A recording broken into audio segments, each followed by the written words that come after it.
Un PDG suivit son employé jusqu'à chez elle, après qu'elle ait demandé à emporter des restes de nourriture. Ce qu'il découvrit cette nuit-là allait changer sa vision des choses. Michael Reynolds avait traité des milliers de demandes d'employés au fil des ans. La plupart étaient banales, ajustements d'horaires, demandes de congés ou autres petites requêtes. Mais ce soir-là, alors qu'il était seul dans son bureau, bien après le départ des derniers membres du conseil, une demande attira son attention. Ce n'était ni une plainte, ni une exigence, mais une demande simple, presque trop simple. Serait-il possible d'emporter les repas restants après mon service? Michael fronça les sourcils. Le nom attaché à cette demande était Sophia Carter, une cuisinière qui travaillait dans l'entreprise depuis un peu plus d'1 an.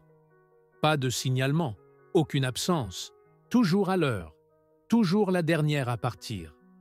Pourtant, quelque chose dans cette demande le troubla. En général, les employés ne demandaient pas officiellement à emporter des restes. S'ils en voulaient, ils demandaient directement aux responsables ou prenaient discrètement ce qu'il restait. Pourquoi avait-elle ressenti le besoin d'une demande écrite?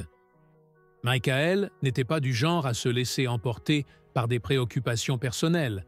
Il était PDG après tout. Mais cette fois, il sentait qu'il devait savoir. Il chercha son profil dans le système. 24 ans, pas de conjoint, pas de contact d'urgence. C'était étrange. Il se laissa tomber en arrière dans son fauteuil, pensif.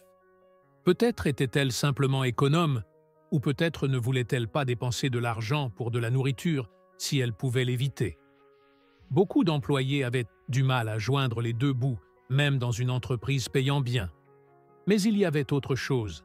La façon dont elle formulait la demande suggérait qu'elle n'avait pas seulement besoin de faire des économies, elle avait véritablement besoin de cette nourriture. Pour la première fois depuis longtemps, Michael se sentit curieux, une curiosité qu'il ne pouvait ignorer. Il jeta un coup d'œil à l'horloge. 22h47. Le service de Sophia finirait à 23h. Sans trop y réfléchir, il enfila son manteau, éteignit son ordinateur et sortit discrètement par la porte arrière. Il ne savait pas exactement ce qu'il cherchait, mais une chose était sûre. Ce soir, il découvrirait la vérité. Il ne savait pas encore que ce qu'il allait voir allait bouleverser sa perception. L'air frais de la nuit le saisit alors qu'il ajustait son col. Le parking était presque vide, à l'exception de quelques employés de nuit terminant leurs tâches. À travers la porte arrière de la cuisine, il aperçut Sophia. Elle nettoyait les plans de travail, ses cheveux bruns attachés en queue de cheval, quelques mèches collant à son front après une longue journée de travail sous la chaleur des grilles. Elle bougeait rapidement, méthodiquement, comme une personne habituée à ses gestes. Un responsable lui tendit un sac en papier brun qu'elle prit en remerciant d'un simple signe de tête. Elle le glissa sous son bras, sûrement les restes qu'elle avait demandés.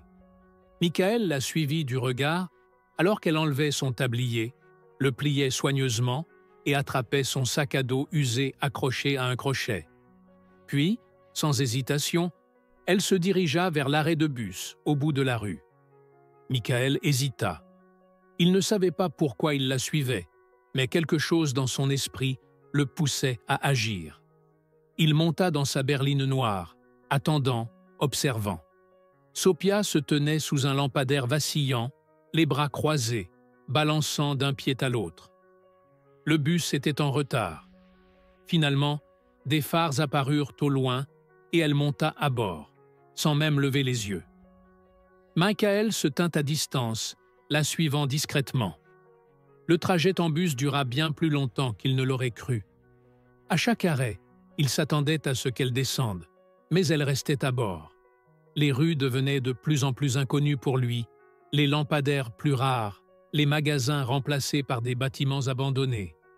La silhouette familière de la ville disparut dans son rétroviseur, remplacée par des maisons délabrées et des terrains vagues. Après près d'1 heure, Sophia tira enfin le cordon pour signaler son arrêt à 0022.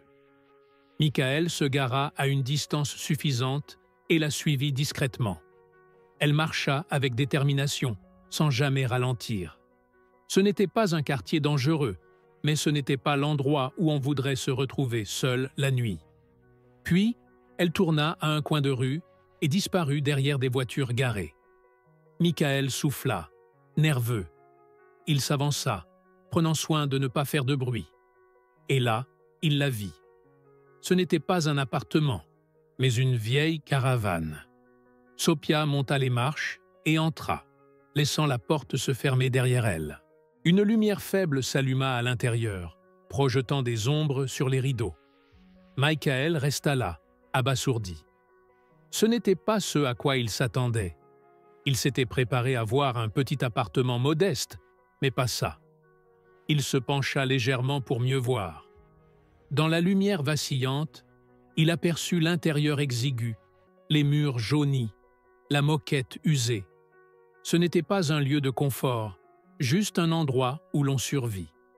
Puis, des mouvements. 3 enfants qui se précipitèrent vers elle dès qu'elle entra. Ils l'enlaçaient avec enthousiasme. Michael sentit une pression dans sa poitrine. Ce n'étaient pas ses enfants, trop jeunes pour cela. Peut-être des frères et sœurs.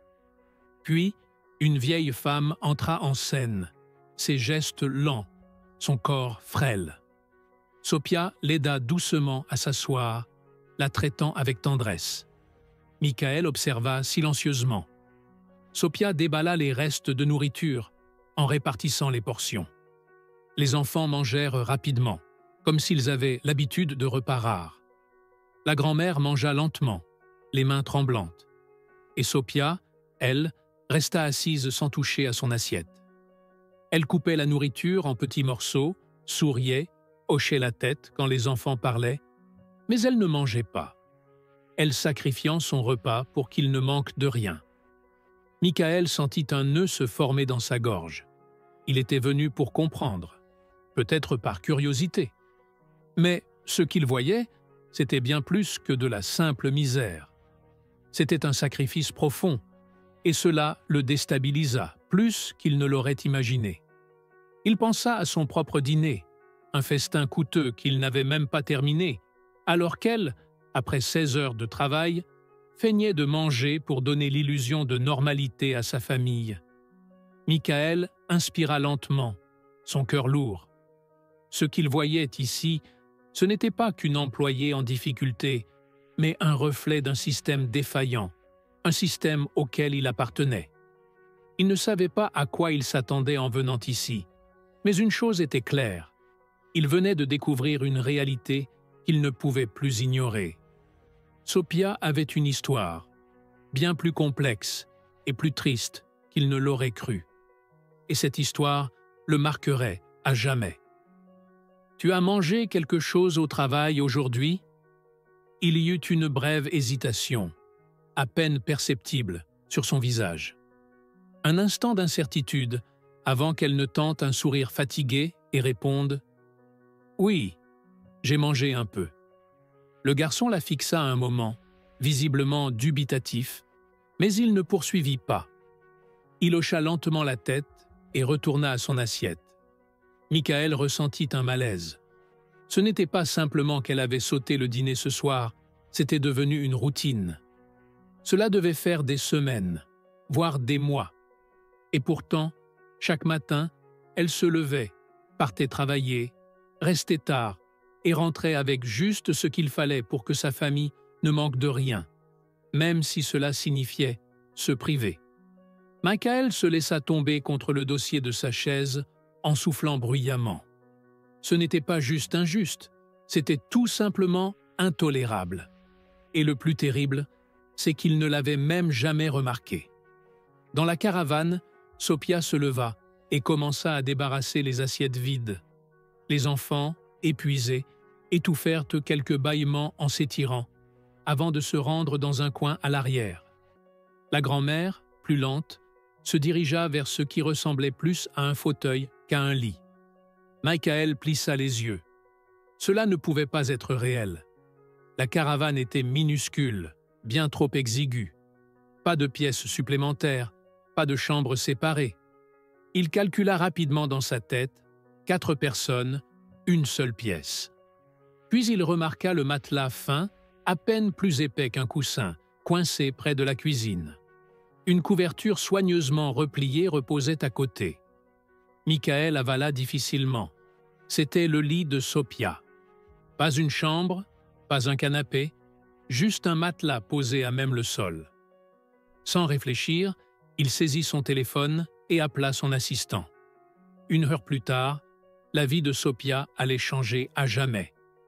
Ce qu'il allait entreprendre suite à cette nuit-là allait la surprendre, mais peut-être aussi lui offrir une opportunité de sortir de ce cercle vicieux. Avant de partir, dites-nous d'où vous regardez cette vidéo dans les commentaires. Et si vous avez apprécié cette histoire, n'oubliez pas de vous abonner à la chaîne et d'activer la cloche pour ne rater aucune de nos prochaines vidéos. Nous publions 3 vidéos par jour, à 12 h et à 15 h et à 19 h tous les jours.